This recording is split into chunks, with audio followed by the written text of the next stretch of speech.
L'énergie. Elle est partout, sous diverses formes. Elle fait briller le soleil et apporte de la lumière et de la chaleur dans nos foyers.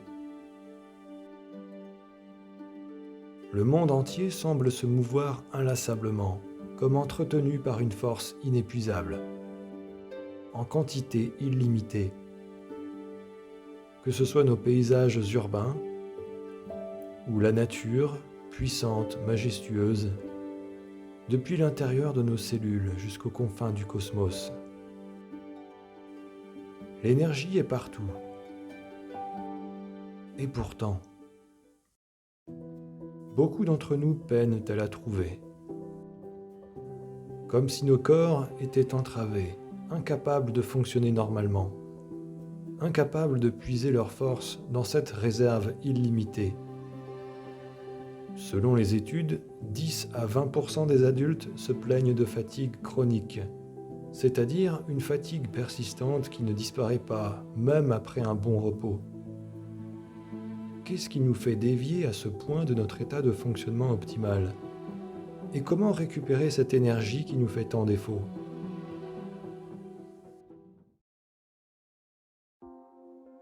Le manque de sommeil est la principale cause de la fatigue chronique. Les adultes devraient dormir entre 7 et 9 heures par nuit, mais 35% ne dorment pas suffisamment. Le manque de sommeil chronique peut avoir des effets néfastes sur la santé, augmentant le risque de maladies cardiaques, d'obésité, de diabète et de dépression, ainsi que le risque d'accident. Une nuit de sommeil est divisée en 4 à 6 cycles de 90 minutes. Un cycle présente 4 phases: l'endormissement, le sommeil léger, le sommeil profond et le sommeil paradoxal. Le sommeil paradoxal, où les rêves se manifestent, est responsable de la récupération de la mémoire procédurale, c'est-à-dire tout ce qui touche la motricité automatique et l'apprentissage progressif, comme apprendre à conduire par exemple. Le sommeil profond régénère la mémoire déclarative, autrement dit le stockage d'informations que l'on peut verbaliser. Un manque de sommeil va par conséquent causer une détérioration de la mémoire et des problèmes de coordination des mouvements. Les modes de vie modernes ne favorisent pas un sommeil de qualité, mais il est possible d'agir pour l'améliorer. La mélatonine, hormone déclenchant l'endormissement, est produite naturellement par la glande pinéale, en présence de faible luminosité. Il est donc conseillé d'éviter les écrans au moins 1 heure avant de dormir, de pratiquer des activités de relaxation et de se créer un environnement propice au sommeil. Une chambre fraîche et sombre est recommandée pour bien dormir.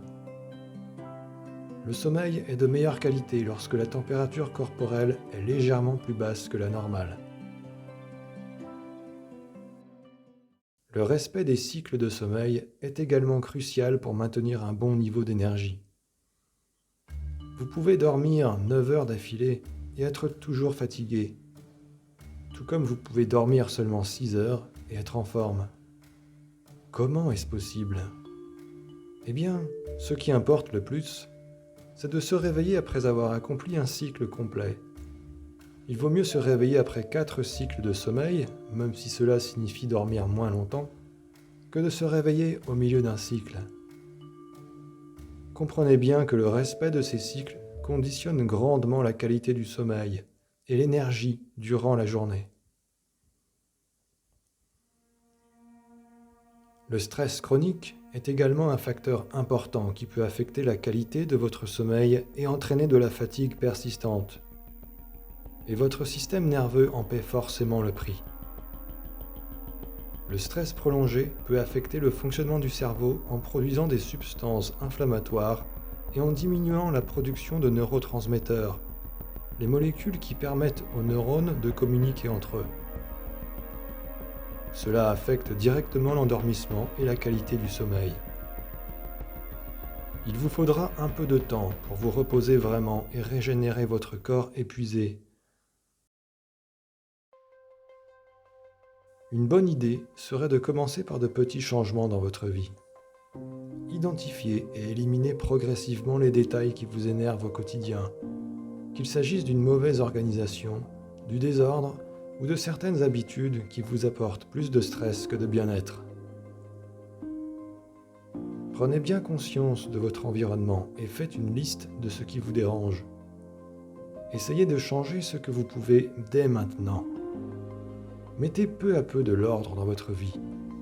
Des choses insignifiantes aux aspects plus complexes comme vos relations sociales ou votre travail. En parallèle de ces changements, pratiquez plusieurs techniques de gestion du stress, y compris le sport, et trouvez celle qui vous convient. Des études ont montré que ces pratiques peuvent réduire les niveaux de cortisol, l'hormone du stress, et préserver ainsi votre système nerveux. Maintenant, restez bien attentif à l'information qui suit. Je suis prêt à parier que ça vous concerne directement. Il s'agit d'une sorte de paradoxe. Je veux parler de l'impossibilité apparente de vous relaxer malgré votre épuisement.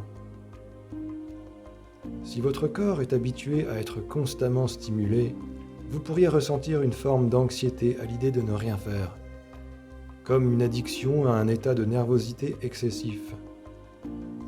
Les hormones du stress vous maintiennent éveillé et peuvent vous empêcher de vous reposer alors que vous êtes épuisé. Dans ce cas, il est important de reconnaître ce mécanisme et de trouver la bonne manière de vous relaxer.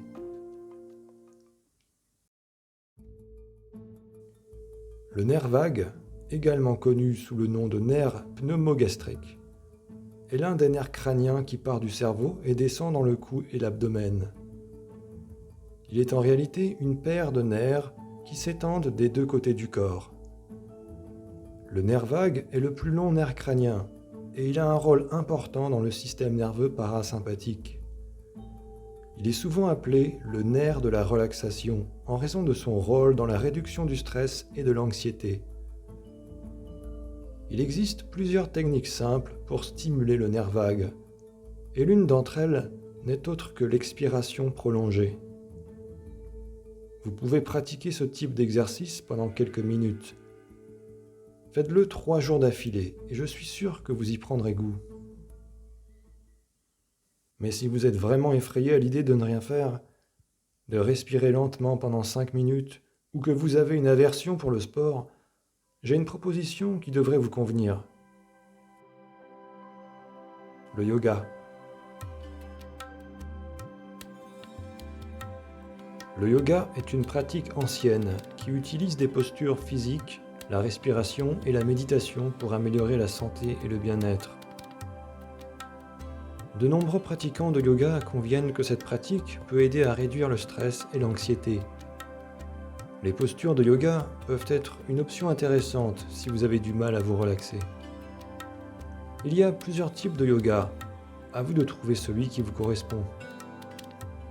Une pratique régulière a un effet mesurable bénéfique sur le niveau de cortisol et favorise le sommeil. Si vous cherchez des moyens de réduire votre stress, le yoga pourrait être un excellent choix. L'avantage de cette pratique, c'est qu'elle fait intervenir le corps dans son ensemble et aide à libérer les tensions en douceur par le mouvement. Le corps a besoin d'un rythme circadien régulier pour un sommeil optimal, et l'exercice peut aider à établir un bon rythme. Les études ont montré que les personnes qui s'activent régulièrement ont tendance à s'endormir plus facilement, à rester endormies plus longtemps et à se réveiller plus reposées. Enfin, l'activité physique peut aider à réduire d'autres problèmes comme l'apnée du sommeil et le syndrome des jambes sans repos. Ces conditions sont souvent associées à un manque d'exercice physique. Si vous n'êtes pas spécialement sportif, n'ayez crainte. Inutile de pratiquer du sport intensif. Veillez simplement à rester actif tout au long de la journée. Limitez vos déplacements automobiles et marchez davantage. Si vous travaillez assis, tâchez de faire des pauses actives autant que possible en marchant ou en faisant des exercices au sol. Il est indispensable de maintenir une bonne circulation des fluides dans votre corps et de solliciter vos muscles. Et dans le cas où vous trouveriez rédhibitoire de faire du sport, pensez à la réalité virtuelle. Cette technologie offre d'extraordinaires opportunités aux personnes sédentaires pour se mettre au sport tout en s'amusant. Toute solution qui pourrait vous aider à bouger plus est bonne à prendre, alors faites-vous plaisir. Bien entendu, pour bouger, vous avez besoin d'un carburant. La qualité de votre alimentation influe directement sur la qualité de votre énergie. Une alimentation inadaptée peut causer des carences nutritionnelles qui peuvent entraîner de la fatigue, des troubles du sommeil, de l'irritabilité, des douleurs musculaires et des difficultés de concentration. Ne vous fiez pas forcément à toutes les recommandations alimentaires, car un produit apparemment sain peut en fait cacher un poison pour certaines personnes. Si vous digérez mal le brocoli ou le poireau, inutile d'espérer en tirer un quelconque bénéfice. La consommation régulière d'allergènes ou de fibres irritantes peut occasionner de l'inflammation chronique. Lorsque votre système immunitaire est constamment sollicité de la sorte, vous êtes plus vulnérable aux infections et votre niveau d'énergie est amoindri. Si vous êtes sujet à des intolérances, un bilan chez un allergologue pourrait vous changer la vie. Un régime riche en sucre peut aussi fatiguer l'organisme et créer ce qu'on appelle une résistance à l'insuline. Vous pouvez devenir moins sensible à l'insuline et le taux de sucre dans le sang augmente. Les repas occasionnent alors de la fatigue. La solution est de limiter au maximum les glucides pendant quelque temps, y compris les fruits. Évitez de manger les glucides seuls. Ajoutez des fibres végétales pour limiter les pics de glycémie responsables des coups de barre. Modérez votre consommation de glucides, en particulier les farines et sucres rapides, et votre flore intestinale se portera bien mieux. Le système nerveux est très sensible aux marqueurs chimiques libérés par les micro-organismes des intestins, et on sait désormais qu'ils peuvent affecter l'humeur et la qualité du sommeil. Une flore intestinale perturbée peut avoir des conséquences catastrophiques sur le niveau d'énergie. La candidose est une affection regroupant toute une variété de symptômes. Elle est causée par la prolifération anarchique d'une levure dans tout l'organisme. C'est une maladie des temps modernes, où les sucres et farines raffinées sont légion dans notre alimentation. Et elle est d'autant plus difficile à vivre qu'elle n'est généralement pas diagnostiquée correctement et mal comprise par l'entourage. Une flore intestinale équilibrée est la clé de voûte d'une bonne santé. Alors, soignez votre alimentation. C'est une condition essentielle pour libérer votre potentiel énergétique. Mais la physiologie de la fatigue chronique n'explique pas tout. Vous pouvez appliquer toutes les recommandations à la lettre et pourtant continuer à ressentir de la fatigue. C'est un sujet complexe, car l'être humain est une créature complexe. La composante psychologique est loin d'être négligeable dans ce cas. En effet, vous pourriez vous sentir fatigué rien qu'à l'idée de faire quelque chose qui ne vous plaît pas. Vous vous sentez obligé d'effectuer des tâches par devoir ou nécessité et vous ressentez de la lassitude. Vous vous levez peut-être le matin déjà fatigué à l'idée de subir une autre journée sans but, sans perspective. Un état dépressif non avoué, dissimulé derrière une sorte de fatalité normale. Mais la vie n'est pas nécessairement aussi balisée et ennuyeuse. Sortir de cet état n'est pas une chose aisée. Et je ne prétends en aucun cas vous donner dans cette vidéo une recette miraculeuse qui réglera ce problème.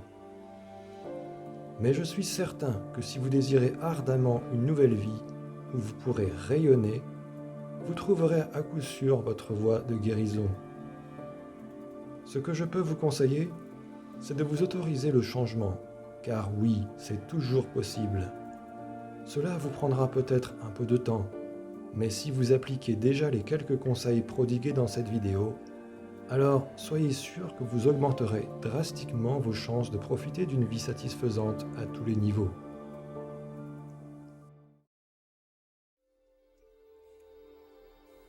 Il existe une autre cause méconnue, ou trop souvent sous-estimée lorsqu'on évoque la fatigue chronique. Une influence sournoise, invisible, silencieuse, qui peut avoir des conséquences désastreuses sur la santé. D'autant plus qu'elle est largement ignorée et injustement mystifiée dans notre société. Il s'agit des causes dites géobiologiques.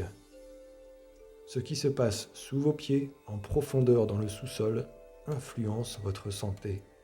Plantes, animaux, êtres humains, on est tous concernés.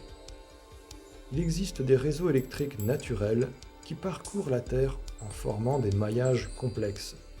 Et des perturbations peuvent y être véhiculées et s'exprimer dans votre lieu de vie. Il suffit parfois de décaler votre lit de 80 cm pour retrouver un sommeil réparateur. Les ondes qui proviennent du sous-sol sont une réalité, au même titre que les ondes électromagnétiques artificielles. Assurez-vous de ne pas vous endormir à côté d'un gros transformateur électrique, ou tout près d'un point d'accès Wi-Fi par exemple. Faites donc taire les ondes autant que possible pour assurer un bon sommeil. Et si vous ne pouvez pas le faire, orientez-vous vers un géobiologue ou équipez-vous d'un dispositif efficace comme l'orgonite pour modérer les effets néfastes des ondes.